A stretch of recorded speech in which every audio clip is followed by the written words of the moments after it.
webinar. So thank you for joining. Good morning and good afternoon and good evening to everyone joining us from around the globe. I'm a little marketing manager at Frenetic, and I'd like to start with a brief introduction about Frenetic. We are a dedicated team committed to empowering engineers in overcoming the complex challenges involved in designing high-frequency magnetic components through innovative solutions that streamline and optimize the entire design process. With Frenetic Simulator, we make it easier to simulate topologies like LLC that we are going to see today with Nicola, and we've just added CLLC as a premium feature for bidirectional converters, which we believe many of you will find useful. And today, we're excited to have two experts with us, Nicola Rosano, who holds a Bachelor of Science and a Master of Science in Electrical Engineering, specializing in power conversion. He has worked in the military, defense, and space sectors with companies like Thales Alenia Space and Airbus, and well as in the automotive sector with BorgWarner and Stellantis. Nicola holds several patents in automotive and wireless power transfer, and he also runs an educational YouTube channel on power electronics. And Lucas, our VP of hardware, will share some exciting updates about what's coming next in Frenetic Simulator over the next few months. And also we'll be here to answer all your questions alongside Nicola at the end of the session. So please, if you have any question during the webinar, use the question and answer icon, and they will respond at the end. So Nicola, when you want, we can start. Okay, so hello and good morning, good afternoon, everyone. Thanks, Ellie, for the introduction. So today I'm going to talk about the Frenetic Collect platform, showing its capabilities and features and demonstrating how a complex task like a transformer design can be arranged in a very short time. I will take as a reference the topology I like more, that is the LLC. I'm not going to spend too much time on its structure and how does it work. There is already so much material on the web, but I'm leaving for you here two references, respectively related to the webinar I got in collaboration with Riddle Engineering, which goes deeper in understanding the topology, as well as a short video that is available on YouTube, which describes how does the graphical approach works in simplifying the LLC design. So LLC kernel circuit benefits of the LC series circuit advantages, trying to fix light load limitations and not only. So its structure can be obtained by placing a sufficiently larger inductor in parallel to our actual load. So the idea came out because of the magnetizing inductance of the transformer is physically present. So we started from the LC series circuit, and then we added a parallel load. Then by using the parallel to series transformation, we moved the parallel load in a series to the smaller inductance. And then we applied a bigger inductor, getting what is called the kernel, the LLC kernel circuit. So let's quickly analyze the behavior of the LLC by starting sweeping the load, the resistor here. So remember that when you sweep the tank, you always need the voltage gain as reported here on the top, as well as you need the input impedance phase. In this context, the zero voltage switching and the zero current switching areas are simply identified by looking at the input impedance phase as shown here. Also, it is possible to see that by sweeping the load, so the resistor of the LLC tank, we can spot two resonances. One set by the sum of both inductances that are L1 and L2 with the series gap, that is the resonance at the low frequency, and the other resonance that is the one at higher frequency, that is set by the smaller inductor, so the leakage inductance, and the capacitor. Below the lower resonance, we have the capacitive zone because the input impedance phase is fully negative. Beyond the higher resonance, we have the inductive zone because the input impedance phase is fully positive. Excuse me. In the middle frequency range, so in the middle frequency range between both resonances, we have what is called the hybrid zone, because we can identify some load resistors by which the phase of the input impedance is negative, and some other load resistors by which the phase of the input impedance is positive. Now, what I always recommend is that the best zone to get the zero voltage switching and the zero voltage switching on the primary and the zero current switching on the secondary is identified as the central frequency range here, this one, being sure that the input impedance phase is always greater than zero in all load conditions. Again, it's important to specify that this doesn't mean that you cannot work beyond the higher resonance, so in this zone here, but you should simply be careful to work beyond the high resonance because you can lose some advantages that you have by working in the central frequency range, that is this one here. Let's now discuss what happens if instead of sweeping the load resistor which charge our LLC tank, I'm going to sweep the higher inductance, so L2 mentioned here. On the top graph, we get the voltage gain, and we see how decreasing the inductance, so passing from the yellow curve to the red curve, we get a much lower frequency span, which assure the same gain as identified by the arrows here. That is the reason why, by the point of view of the bus swing, the red curve needs to be considered as better in the sense that it is able to give the same gain in a much lower frequency span in respect to the yellow curve, for example, which gives the same gain, but in a higher frequency span. At the same time, if we look at the graph on the bottom, we see how a higher inductance, so the yellow curve, gives a higher input impedance in the frequency range under discussion. So according to Ohm's law, if the bus voltage is locked, we get lower circulating currents if the ratio of the inductance is high. Assuming to proceed this way, so by keeping a higher inductance ratio, so working with the yellow curve, we see how working near the higher resonance, so the A point, this one here, is identified as the best point because the impedance is higher than all the other cases. Obviously, this is valid assuming to work in the middle frequency range enclosed between both resonances, while the point B needs to be considered like a worst point because the impedance is lower than the point A, so higher circulating currents. Little digression here. What happens if we extend this concept to the transformer design and by considering, for example, the core losses? The scenario is this one. If we work in the point A, that is this one here, the impedance is higher than the point B, so the circulating current is lower than the point B. And so even the flux density in the point A is lower than point B because it's proportional to the current, right? But the frequency in the point A is higher than the point B.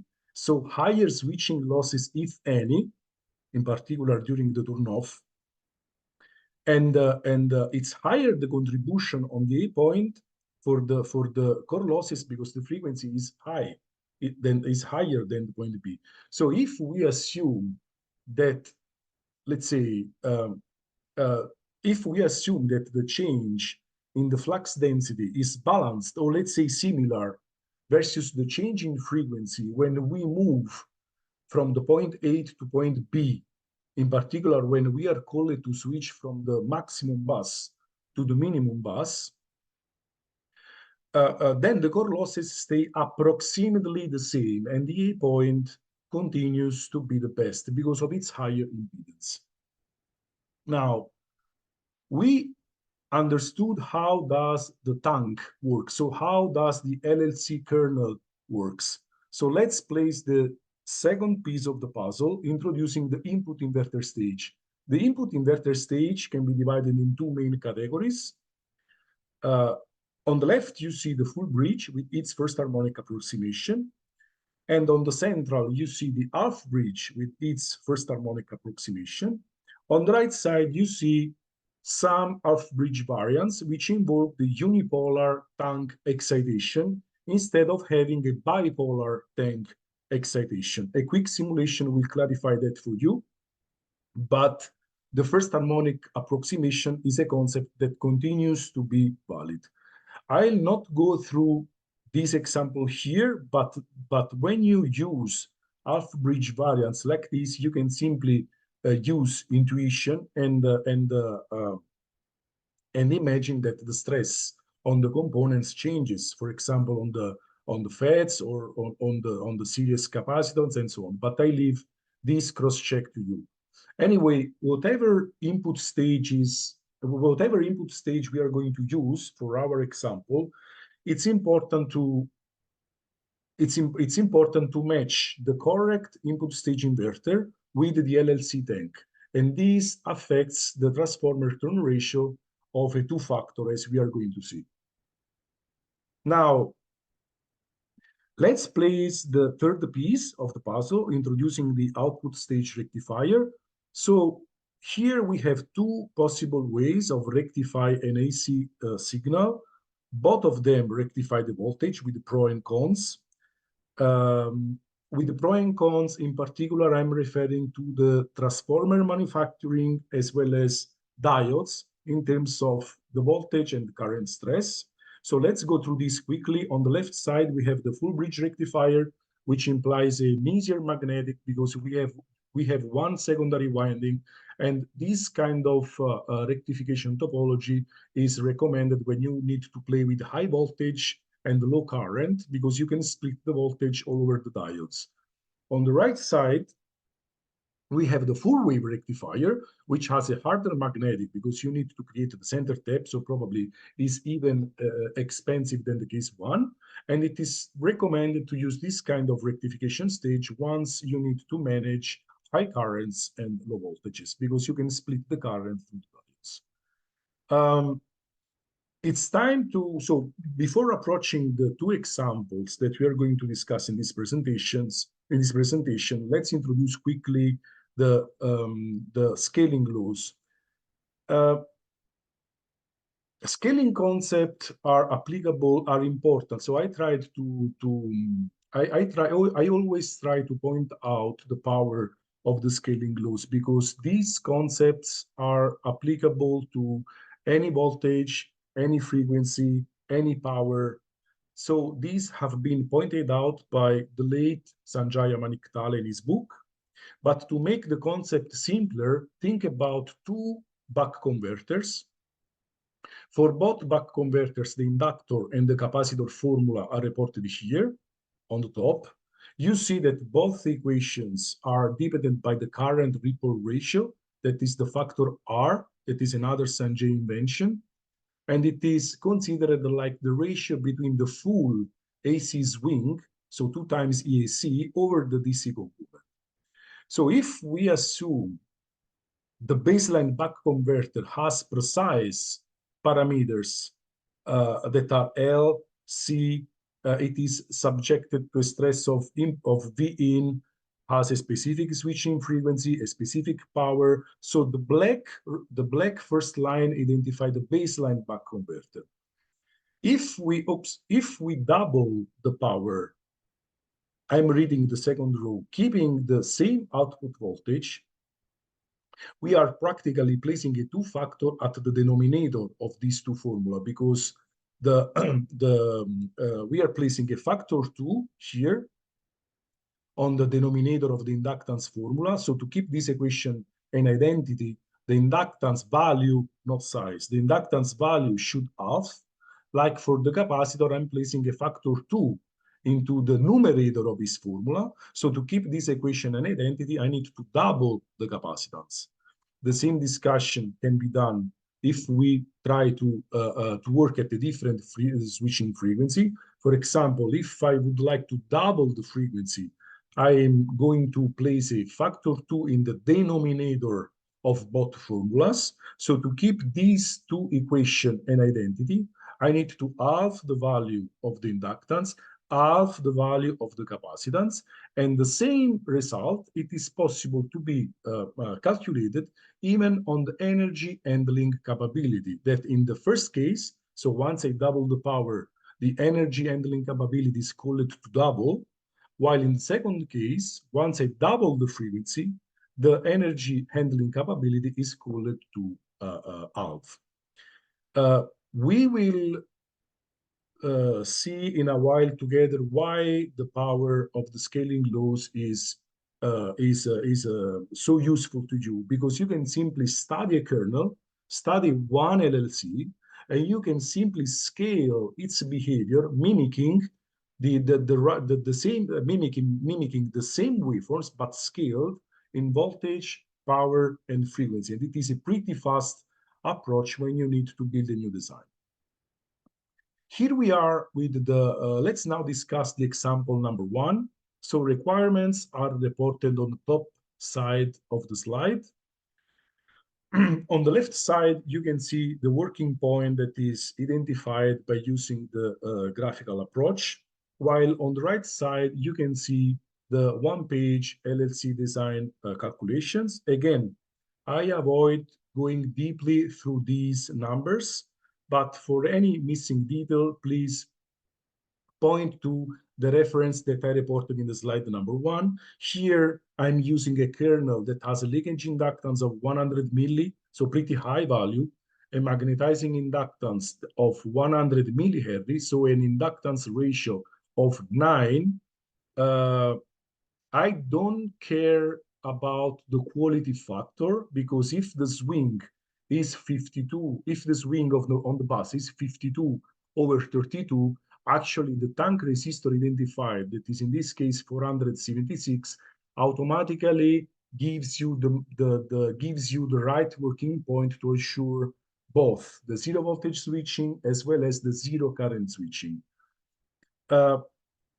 Actually, once the graphical approach points out the right tank resistor, by simply using the scaling laws, so identifying who is the frequency scaling factor according our kernel, and who is the power scaling factor according the required power that I need versus the one that is given by the arbitrary selected kernel, you can instantly check all the real effective parameters which supply these requirements here. You can go by your own through these calculations. I leave them for you. Before approaching the platform, the Frenetic platform online, and before having a perception about how does the transformer look like, let's check always how the simulation works. So if the simulation is correct. So here we are with the validation through TINA, the sense of the simulation. Remember to correctly map the input inverter stage. So here I'm using an off-bridge input stage. So remember, so you can speed up the simulation by cutting out the inverter stage and giving an excitation to the tank that is a square wave. Remember that there is a factor 2 here is 32 over 2, which mimics the half-bridge input stage.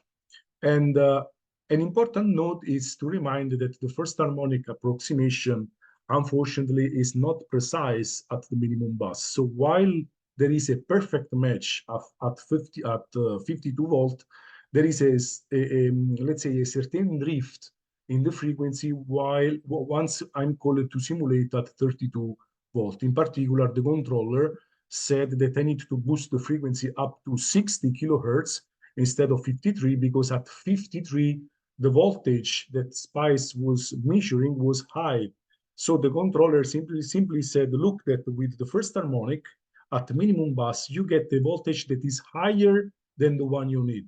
So increase slightly the frequency to reduce the tank gain and restore the regulation. Now, let's jump together through the Frenetic platform.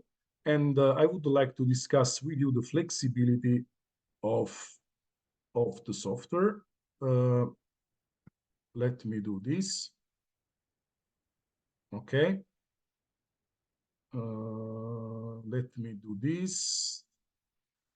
So here we are with, so if you open the Frenetic website, there is a chance to choose which kind of topology you would like to play with, which kind of magnetics you would like to play with. Actually, I'm not going to do that, just selecting the topology, selecting the inductor, because otherwise I need to insert all the input parameters from scratch. So let's assume that we already did that. It's quite intuitive actually. So here we are with the front panel. The front panel has two main menus, one on the top, that is this one, and one on the top, on the bottom, excuse me. The menu on the bottom here refers to the page under inspection. So if you switch, for example, from waveform to list of design or core optimizer or whatever, the bottom menu here is called to change, because you need to find different features. So on the top left here, I'm going to insert my input parameters. So we have an ambient temperature of 25, the magnetizing inductance that was 52, according what the scaling laws gave to me. Switching frequency of 60 kilohertz I have approximated, because remember that I got 53 estimated, while Spice told me correct of 7 kilohertz more. So I placed at 60. We have a resonant frequency. This is the frequency that is set by the resonant capacitance and the leakage inductance. We have the worst case condition that for the magnetic, that is at the minimum bus, because at the minimum bus for the same power the current is higher, so the stress is higher. We have a resonating inductor. We have a leakage inductance that is 5.7 micro for an output power of 25. These are, I would say, the main input parameter, while you have other input parameters here located on the right, where you can specify what is your turns ratio, what is your output voltage, and there is another rule of for the power here that is 25 that initially can appear redundant, but it is something that I found useful, because here you can mimic any sort of step load. For example, if I would like to, so the design is made at this power level here, but if you would like to check how do your requirements change according a specific step load, you can simply change this power here and update the waveform, and the working point is automatically updated. The nice feature I found here is related to the inductor integrated or the inductor non-integrated. So the inductor integrated, this feature refers to the leakage inductance, and it is possible to spot that if I decide to to integrate the inductor, the waveform on the bottom has, the waveforms on the bottom have a specific shape, and this is, let's say, this is due because actually we are targeting the voltage on the, let's say, on the right side of the capacitor, while if I place no inductor integrated, the software automatically recognize that I don't need to pick the voltage here on the right side of the capacitor, but I need to pick the voltage here on the right side of the eventually external inductance. So very nice feature, this one. Another important feature before analyzing the waveforms is reported here. So actually, I found quite useful to specify the maximum temperature rise, not specified here for this design, as well as you can use free convention or forced convention. This is typically done if the maximum temperature here on the bottom left exceeds the maximum temperature. Keep in mind that around, let's say, 75, probably even something more, let's say 80 to 85 Celsius degrees, the core is lending to the positive feedback. So the more the losses you have, the more the temperature, the higher the temperature is, and the higher the temperature is, the more the losses is high, and so on. So let's try to stay always below, let's say keep some margin. Let's try to stay always below 65. And if, again, if during the software design you are landing to very high temperature, such as 80 or 90 degrees, you can simply use forced convection where you can specify the air speed or liquid cooling. So for this example, actually, I don't need any cooling system because the temperature here is acceptable.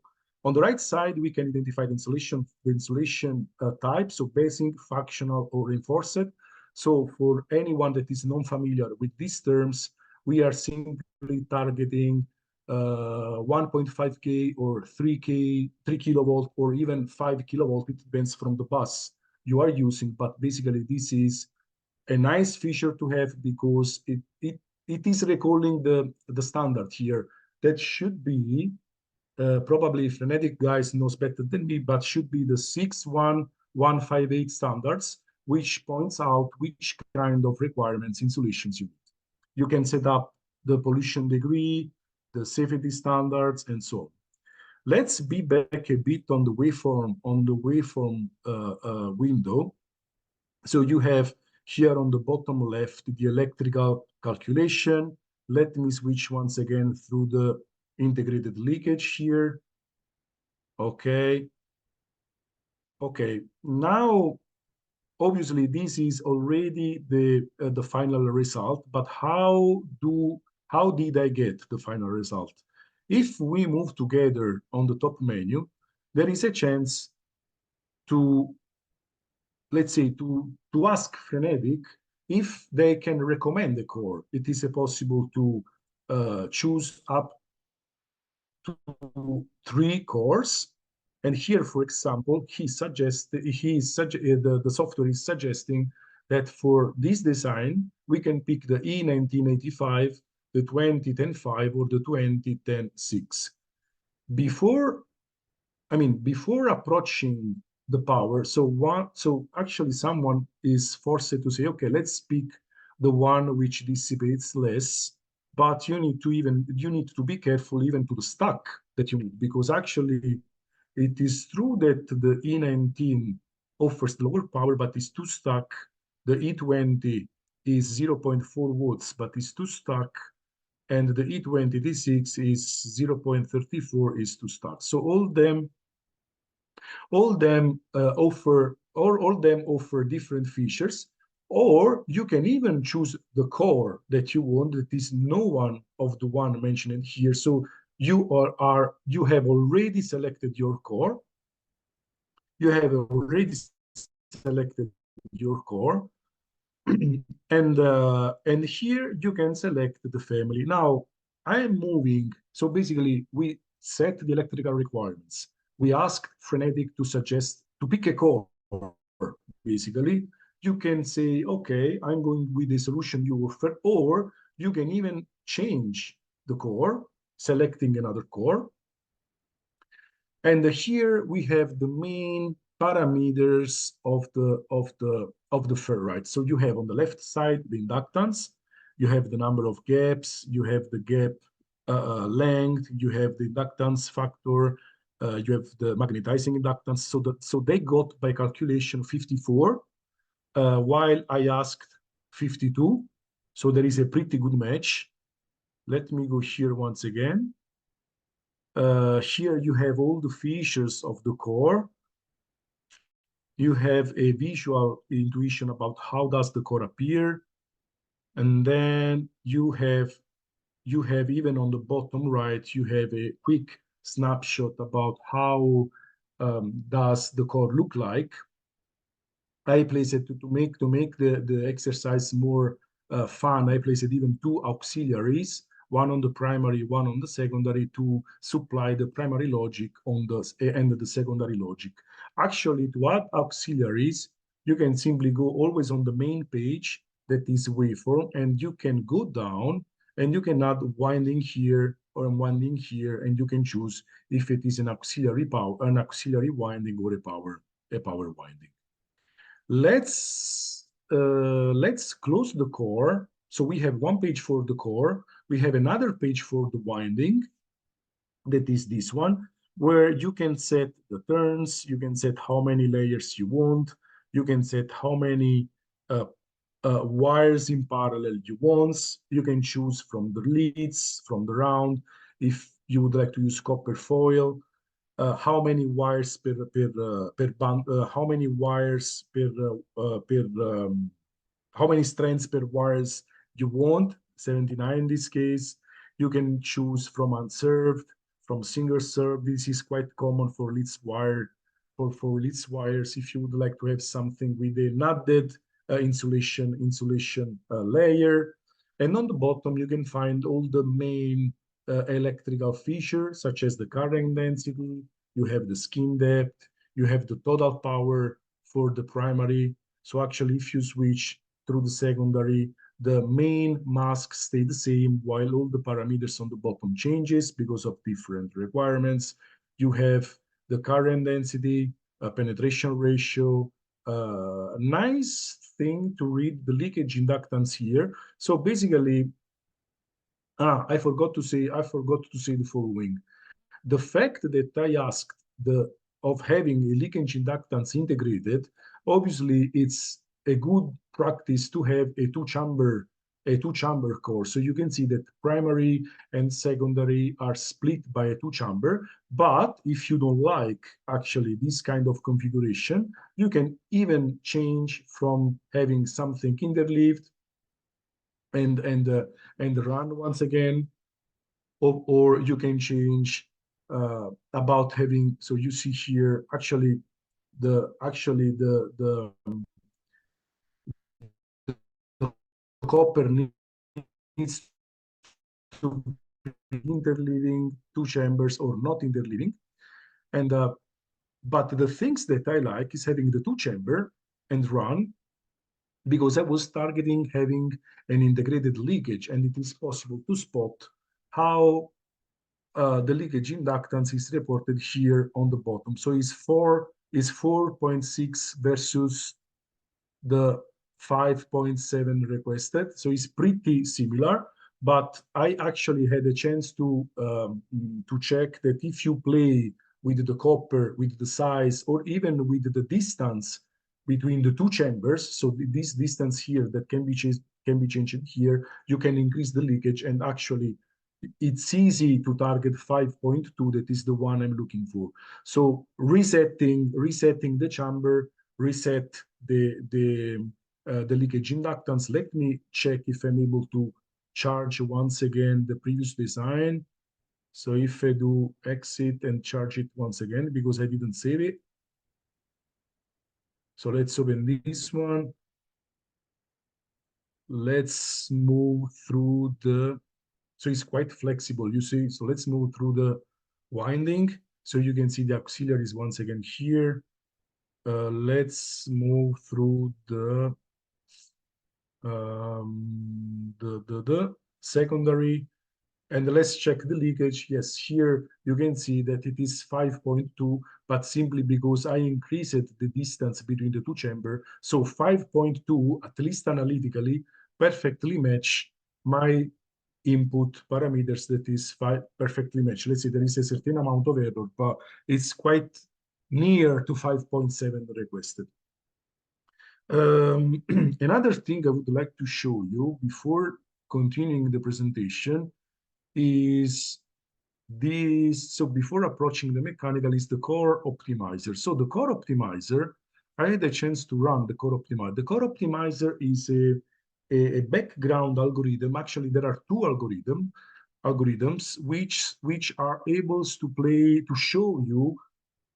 So you have a chance to point at very big database where you can spot the volume versus the turns according the family you want, as well as the flux density peak limit in millitesla, or you can play with the core losses. For example, here I plot the Ferox Cube 3C97 for the family E, but if I would like to play with someone else, let's say, for example, EFD, you can simply plot the core and you can see how does the algorithm adapt for these different family. You can plot actually until 10 different families, and the same idea can be got by using the core losses versus number of turns. A feature that I found quite useful once called to refine the number of turns within the core.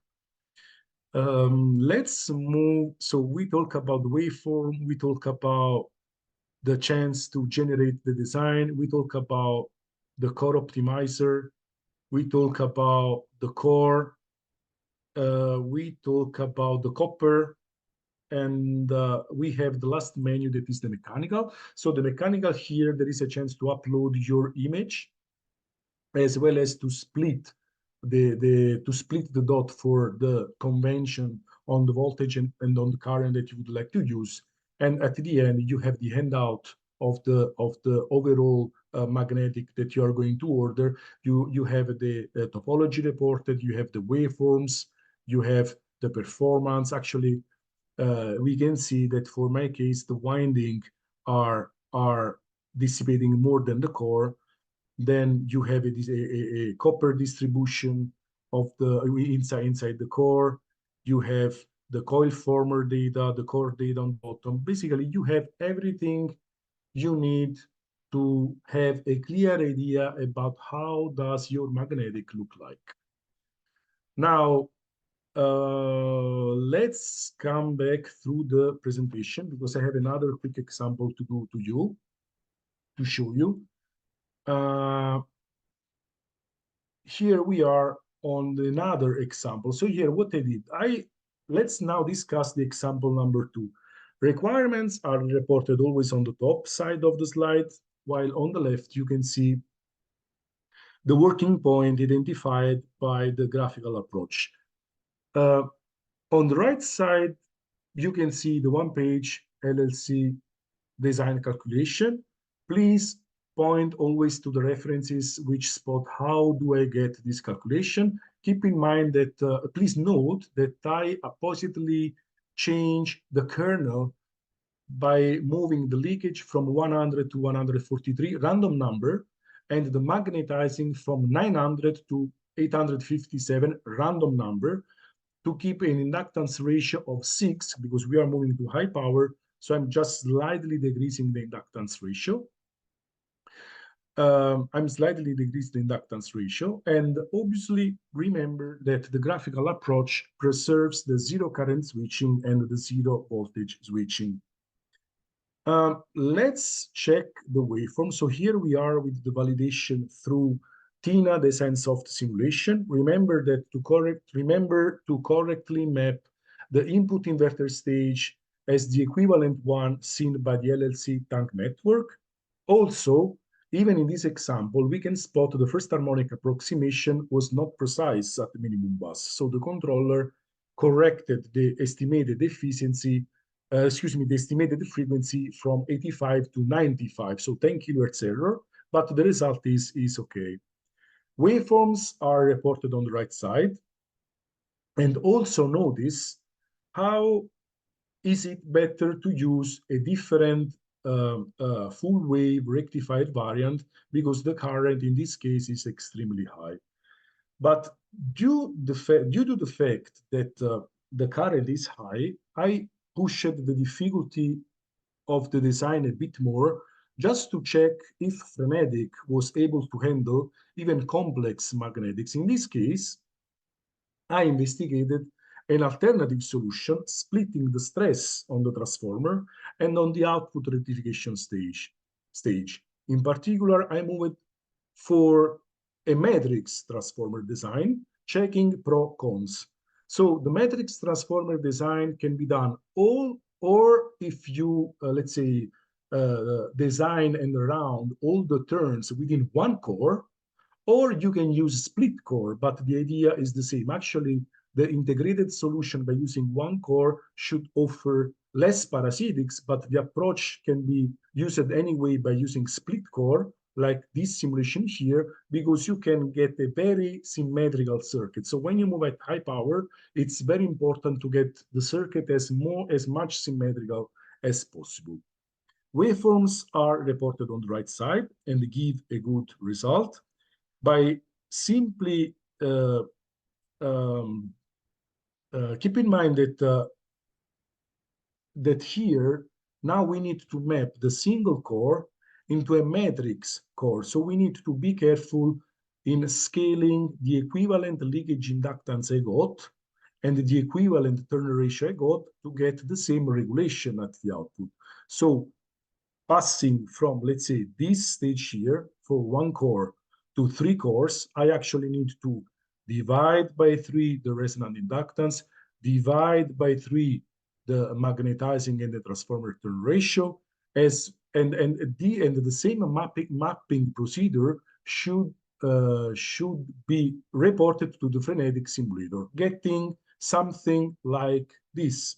Frenetic is able to handle even a more complex structure actually, but you need to be sure to correctly map the inductances as well as the turn ratio per single transformer. So in this screen, you can see the transition from a single stage transformer to a matrix transformer. Actually, we are using 3 of them.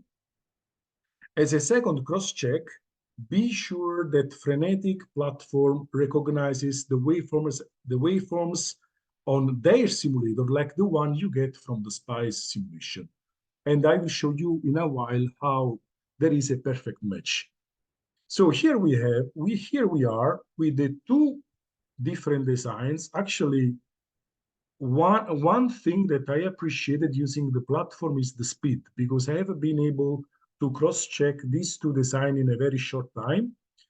So let's enter into the core of the comparison between one single core approach versus a matrix transformer approach. So on the right side, you can see the Frenetic output if we proceed with the matrix transformer approach. So we need 3 PQ40 for the power stage reported on the top. The nice features are that despite the 3 magnetics do not belong to the same core, we are able to keep a very symmetrical and balanced circuit. Plus, you can integrate the leakage too with the matrix, because here I need 3 of these, but I can integrate, let's say, these resonant inductor inside any one of these. So it is not so obvious with the single core approach. In contrary, if we move from the matrix to the one core configuration located on the left side here, we need to design even the leakage inductance. I mean, we are not getting an apple by apple comparison if we do not include the external inductance. I tried my best in integrating the leakage inductance here, but it was not possible, so we are forced to place an external inductor. Targeting a LLC leakage inductor is possible with the Frenetic, but you don't need to use you don't need to use the specified block in there, but there is a very nice feature that is this one. So upload CSV, where you can import the function. So you can import the output of the SPICE simulator. Note that the current and the voltage on the leakage inductance highly differ from the one that you get by using hard switching converters. And according to the operating working point, it is not easy to automatize the simulator. So here you are getting strange, not strange, but not so intuitive waveform. And actually, by using the import function, you can say to Frenetic that your input parameters are this one, and Frenetic is able to target the magnetic design according what you're giving it. And here we are with the example where we can see that there is a good match between Tina Spice that is reported on the left and what Frenetic reads. So there is a good matching, so nice feature, very, very nice feature. So we can proceed in using Frenetic Online platform and checking how big the leakage inductance is if we would like to move with one core solution. So for the single core approach, we have almost 12 watts losses total for a giant volume, while for the matrix transformer approach, we have almost the same power loss in a much lower volume. Another disadvantage of the single core approach is that we need to use some fans to keep the leakage inductor temperature within acceptable value, because you can see here that I am able to reach a maximum temperature of 62, but I need to use air forced convention. On the other side, the matrix transformer allows a leakage integrated without any forced convention. So 99%, if it was me to move on with the design, I would go with the matrix magnetics approach, not only because the transformer result is better than the one, because you have an overall small volume, but you can split the current stress you can split the current stress all over the diodes. You need simply to be careful to the layout. So in this case, I would say that for this example and according Frenetic output, I'm going to move with the matrix transformer.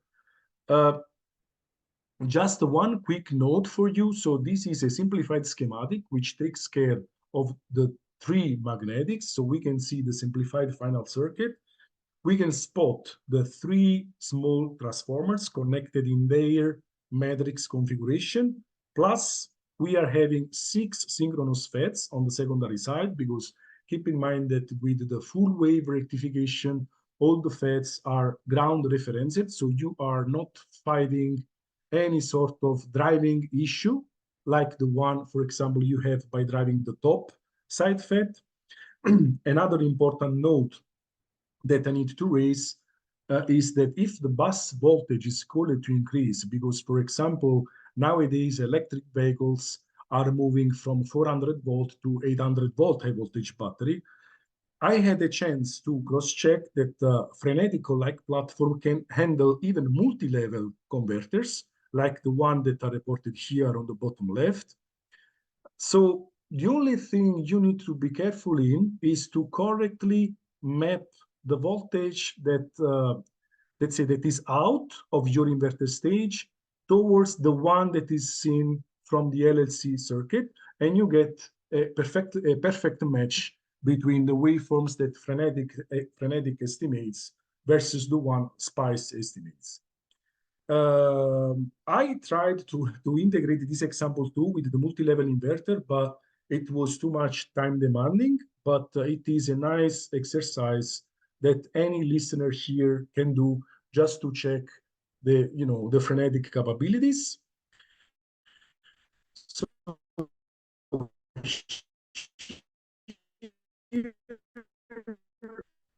with my so Frenetic platform is very fast. I have been able to cross-check one core solution versus matrix transformer solution in a couple of hours. It is possible to check different core and copper permutation and combinations, getting in minutes the temperature, the size, the power loss. If the platform is correctly used, it is something probably that the generic user tend to discard. But if the platform is used correctly, you can even use the algorithm to map very complex design like the one I did, that is the matrix transformer, or you can map even multi-level converters. It is possible to do. Obviously, Frenetic is using, I guess, is using analytical formulas. So analytical magnetics design is not always precise. And in my experience, I found inductors, so physical inductors, which were offering a drift of even 20% tolerance in respect the estimated. So I always recommend of asking for a finite element model, but these sentence here is not, I need to clarify that it's not only Frenetic related. Any magnetic supplier which uses analytical formula can fight with some errors between what you calculate and what you get. So asking a finite element model is always a best practice to reduce the error about what you are going to buy. These are my 3 improvements that I suggested to Frenetic team. So a cost estimation info appearing about during the magnetic, the magnetic design could be very useful. So simply by changing the copper, changing the leads wire, changing the core, just a simple voice on the left that reports what is the swing in price and which one is convenient. For example, I tried to check.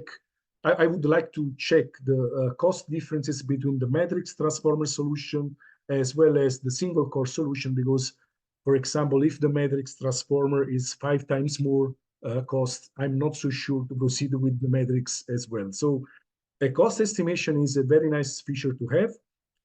Planar magnetics offer different advantages. I have not been able to check if Frenetic can handle planar magnetics, but I'm sure that there is Lucas here that can spend some words on that. But if I'm not wrong, Frenetic team is working in integrating even planar algorithm within their platform. And another thing that to me could be useful to have is having a transparency about how the platform selected the core. So what is the method? Is it a temperature method? Is it a losses method? Is it a volume versus losses ratio method? I don't know. So it is something that surely could be useful for any user on the, and any user could be useful, this information here. Actually, the presentation is finished, and I hope that it has been clear. So for all hard questions, we have Lucas here that is able to answer. But I'm open for any question, and I hope you like it. Thanks, Nicola. First of all, before going to the questions, we will jump to that now. I would like just to comment a couple of things. One that you just mentioned, which is the planar, that everyone wants, planar magnetics, and also we want them. So we are already working with planars, and we are already integrating the capability to simulate planar transformer in our platform. This is one of the things that we are working right now. And the second one, I don't know if you, Nicola or Eli, you can allow me to share my screen very quickly. Yeah, now Sure. I can share. Now I can share. The second one basically is that we have just recently launched the LLC platform. So every user can now define any CLC converter. We have 2 modes of operation. So for instance, can define to work in phase mode. So this means the tool is going to calculate for you what is the phase shift that you need between the input and output bridge to meet that voltage and power level, or you can work in frequency mode, which is also, let's say, very avoid all the, let's say, time needed in a SPICE, which in LLC sometimes could be a little bit less intuitive. So this is already in the platform, and it's available for our users to design LLC transformers. So let me check. So go back a bit on the screen just to be sure that I got to the point, because I think that these are 2 nice features that I didn't have a chance to run. So correct me if I'm wrong. It's the first time to me as well. So you are saying that you have integrated in the Frenetic platform the chance of simulating the C-LLC converter. Yeah. And actually, this is useful because now there is a high demanding in in building bidirectional power stage, bidirectional power stages. So I assume that anyone of us which is involved in designing bidirectional power stages, you can even profit of the C-LLC here. And I like actually the fact that you can use two different modulation strategies, because you can use the phase shift to mimic a dual active bridge actually, or you can use the frequency shift to mimic the LLC. So these kind of advanced power stages are pretty similar in skeleton. It's just the modulation that differs, right? So I think that probably this is a very nice features to have, and congrats for that. And the second question I have is, what is the time that what is the timing in releasing the planar magnetics? Because I think that I'm interested in that. Well, in this regard, we are doing some beta testing before the end of the year with some of our, let's say, users of Frenetic today. And then by Q1 this year, we expect to have something working in the platform, so everyone could take benefit of it. For sure, Nicola, I will ping you to test some of these planners that I know you like a lot. Then I think we have some minutes left to address some of the questions. Came to the class. Well, one general question that was asked a couple of times, which is if the material is going to be shared. Yes, we are going to share this after the event finishes, and also we will probably publish it either on LinkedIn or on our YouTube channel. Then we have one question, which does reinforced insulation include putting the transformer? I can ask to that if you want. Yeah. So concerning the insulation, so the insulation is not a specific number in the sense that it is voltage dependent, but it's not Nicola which decides that, but is the ISO standard. So if the generic user, you whatever, pick the ISO, I do not remember the number, but I'm sure that is an ISO standard. You have a specific formula which says what should be your insulation voltage according your operating voltage. So saying, let's say 1.5 kilovolt is useless if we do not specify the working voltage. Yeah, totally agree. And also there is another question, which is, could you please specify the standards that define transformer isolation based versus input-output voltage? Again, this is not only input-output, it's also working voltage, is environmental conditions like what is your pollution degree, what is the pollution degree, your altitude. And then based on this, we can use the IEC 64, which is the general safety standard, or if we are working in some specific industries like automotive, we have the 61558, which was the one you were referring to at the beginning, Nicola. Then we the transformer standard, yeah. The Yeah. transformer standard is very important. So for anyone which is interested in magnetics design, the 61158 is the reference standard for power transformers. So take note of that. It's free info. The next one they pay, right? And actually, we have it integrated in the platform. So when you put those requirements, then the list of designs, pick the information from them, and it's gonna take a pre-pitch and clearance distance. Then we have another question, which is, do the transformer parasitic interact with the LLC converter working? Where Frenetic is calculating it. So here, maybe I take this one, Nicola. First, the magnetizing inductance affects the waveform. So if you have, let's say, a gap that gives you a certain magnetizing inductance, then the waveform is going to be updated based on that. The leakage, we used to have it, but the people were getting crazy because at the end, you want one leakage, you have one waveform. then you get another leakage, which impacts your waveform, and then you enter in a loop where you can get completely lost. So today, let's say we change the inputs, and then we can adjust the simulation. I don't know if you want to add something, Nicola. Yeah, I have another comment for sure that this is valid always. So integrating the leakage is more complicated than it appears, because remember that the leakage is not constant with the frequency. So if for one side you are able to integrate the leakage in the magnetics, so you save on the volume, nothing comes for free because the leakage varies with the frequency. So you should simply be careful that this integration does not generate a drift in the leakage, in particular with the LLC, where you vary the frequency from Fmax to Fmin or vice versa. You need to be sure that your leakage moves within an acceptable tolerance. For example, if you target 10 micro and moving between maximum frequency to minimum, you move from 10 micro to 1 micro, obviously integrating is not a good move. So integrating is good, but with the cautions, let's say. Yeah, this also might answer a question that come after, which is for high power, and it says 1.2 kilowatt high dense LLC, would you recommend the resonant inductor to be integrated or not?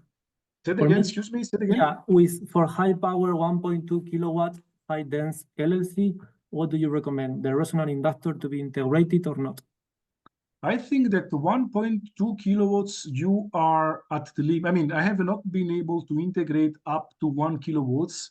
So probably 1.2 kilowatt, you are already beyond the integration, but you are beyond in the sense that you are not able to physically insert a leakage because the value that you get by calculation is high. Or you can use the matrix trick, because the matrix trick, or even, let's say, instead of having a big core, you can have small cores. And when you have different small cores, you have different advantages. You have a much more symmetrical layout. You can integrate the leakage. And instead of targeting one big core of 1.2 kilowatts, you can target 3 cores, each one of these 1.2 over 3 kilowatts. So probably you are able to integrate the leakage because it should be 400 watts each. So it's highly percentage you are able to integrate it. There is another question which says, does the scaling law work even if the output voltage is varied within a range, for example, 48 volts to 72 volts? Say it again, excuse me, I didn't catch. Does the scaling law work even if the output voltage is varied within a range, for example, 48 to 72 volts? So 48 to 72 volt is a wide voltage variation, but you know that to change to, let's say, to follow the voltage, you can simply play with the tank gain. So once you set what is your worst case condition between 48 and 72, so you need basically to make a plot. This is a well-known plot where you place the output voltage swing versus the gain drift that is needed to ensure that voltage regulation. I think that I have been able to build LLC with much higher voltage regulation than the one that the guy asked, and do not close even the other doors, because LLC, in my opinion, is the best. So I love that converter because it offers plenty of advantages, but do not close the door even versus other converters that are fixed frequency but phase shifted modulation. So let's get a comparison between these two. And actually, I would invite to use the platform, because if you are, for example, if you are designing a dual active bridge or an LLC with this kind of swing, 48 to 72, you can instantly get how does the transformer look like and how does the leakage look like, because the design differs. So I would keep all doors open, but 48 to 72 is a small voltage variation. So keep in mind that the electric vehicles has something like 200 volt swing on the output. So okay. There are several questions about recommendations that we could give for very specific cases of input voltages, frequencies, and power levels. Please, if you want us to help you with this, you can reach us through our Frenetic, let's say, email, and we will be happy to help you because now we won't have enough time to cover each specific case. Okay. Yeah, thank you, guys. We are running out of time. So, as Lucas have said, you can reach us with all of your questions you have. You are going to receive an email maybe this week with the recording webinar plus all the materials you need. And you can simply answer to this email with your questions or feedback. Don't hesitate to reach out to us. So thank you, Nicola and Lucas, for sharing your expertise and answering of the questions today. And thank you, everybody, for joining this webinar. And thank you again. And we look forward to seeing you at our next webinar. My pleasure. My pleasure. So bye-bye, everyone. Bye. Bye-bye.